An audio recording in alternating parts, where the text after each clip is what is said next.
J'ai récemment reçu une révélation sur le mal féminin concernant le mari et concernant le fils dans le domaine conjugal. Donc, quand le mari permet à la femme de régner sur lui, ce qui est un péché, il est un pantoufle. C'est le mal féminin. Eh bien, quand le fils permet à sa mère de régner sur lui, et par son autorisation, elle influence la belle-fille, ainsi, entrant dans la maison de manière interdite, il est le fils à maman, alors c'est aussi un mal féminin. Dans les deux cas, le fils est coupable car il n'est pas le chef de la maison et le vrai mari. Les deux maux se résolvent en ce qu'il soit le chef de la maison en Christ. Ainsi, le fils à maman et le pantoufle sont le même mal, le mal chez la femme, le désir de pouvoir, mais le coupable de la manifestation de cette action est le mari. Tout comme le mal féminin était qu'Ève est tombée, mais le péché d'Adam et qu'ils ont été chassés du paradis.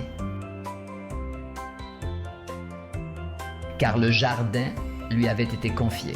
C'est pourquoi j'ai dit que l'autre jour, j'ai reçu une révélation sur le mal féminin que le mari permet, que le mal soit dirigé directement par la femme dans la famille ou par la mère envers la famille. Elle n'a pas à s'ingérer, même si la belle-fille n'est pas parfaite. Le fils ne doit pas permettre à la mère de s'ingérer et ainsi d'annuler la belle-fille. De même qu'il ne doit pas permettre à la femme de l'annuler en tant que chef de la maison, même s'il n'est pas parfait.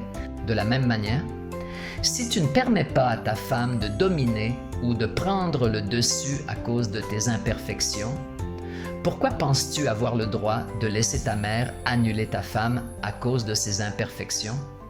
Dans un cas, tu es un pantin et dans l'autre cas, tu es le fils à maman.